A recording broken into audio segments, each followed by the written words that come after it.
ඔබට මතක ඇති මේ අරගලයක සම්දිස්ථානයක් තමයි ඌවේ තිබිච්ච පළාත් සභා මැතිවරණය. ඒ වෙලාවේ චම්පික නිහඬයි.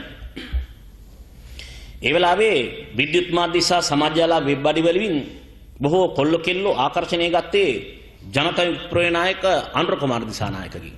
අනුර තමයි ඒ වෙලාවේ හීරෝ. අනුරගේ කතාව තමයි ඇහුවේ. හැබැයි අනුරගේ කතාව ඇහුවට මේ මිනිස්සු ජේපීකට ඡන්ද දෙන්නේ නැහැ. ඡන්ද දෙන්නේ ඊට පස්සේ වෙන කාට හරි. මොරාල් එක හැදුවේ අනුරයත් එක්ක. ඒක තමයි උවේ සිද්ධ වුනේ. ඒ වෙලාවේ අනුර කුමාර දිසානායකගේ කතාව තමයි ඇහුවේ. හැබැයි තාමත් ලංකාවේ ජනතා විමුක්ති පෙරමුණවත් අනිත් අයවත් දන්නේ චම්පික දේශපාලනයේ තෝරන තැන,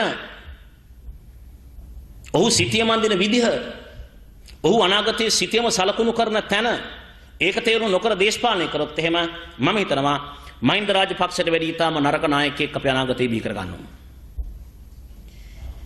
ඒකට පොරවදන්න තව ඉන්නෝ. සජිත් ප්‍රේමදාස ඉන්නෝ, ශ්‍රී ලංකාවේ කට්ටිය ඉන්නෝ, තව ඉන්නෝ. ඒ නිසා මේක පක්ෂ කතාවක් නෙමෙයි. මේක වෙන අරගලයක්. එතකොට ඊට පස්සේ මොකක්ද උනේ මහමැතිවරණයේදී? මහමැතිවරණයේදී අර මෛත්‍රීපාල සිරිසේන කියන පොදු අපේක්ෂකයා නිර්මාණය කරන මහා වේදිකාව හැදුවේ මේ රටේ බහුජනතාව.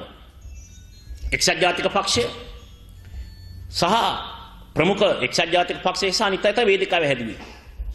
සත්ත පහක් වියදම් යන්නේ නෑනේ. ඒ මහා වේදිකාවේ කතිකයා බවට පත් වුණා චම්පික.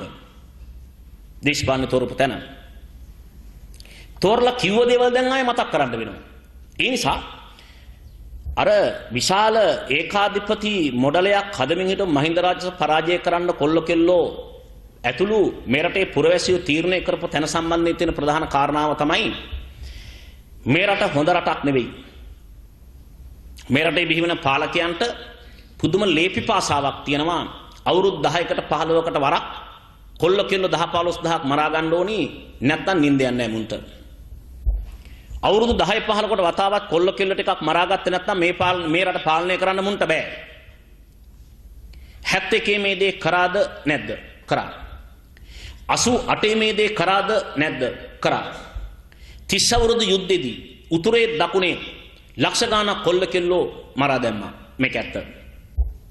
ගණන් බැලුවහම මම හිතුවා පෞද්ගලිකව 2022 සහ එතනින් එහාට මහින්ද රාජපක්ෂ ජීවත් වුණා නම් එහෙම ඔබේ වයස මැල්ල බැලුවොත් එහෙම මං විශ්වාස කරන්නේ මෙතන වේදිකාවේ ඉන්න කිසි කෙනෙක් එතකන් ජීවත් වෙයි කියලා. එම කාට හරි ආසාවක් තියෙනවා නම් තමන්ගේ ආයුෂ මැනගෙන බලන්න. එහෙනම් එදාට අරගලේ කරන්න වෙන්නේ අපේ දරුවන්ගේ පරම්පරාවට.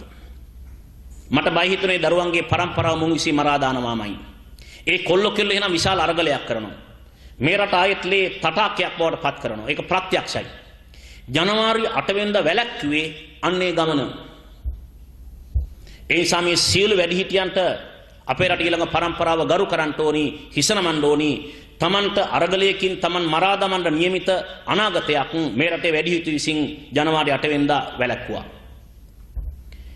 එහෙම නොවුනා නම් අර අචීර්ණ කල්පික ගතික ඒකාධිපතිය එළවා දමන්නට ඔවුන් අරගලයක් කරන එක කරනවාමයි.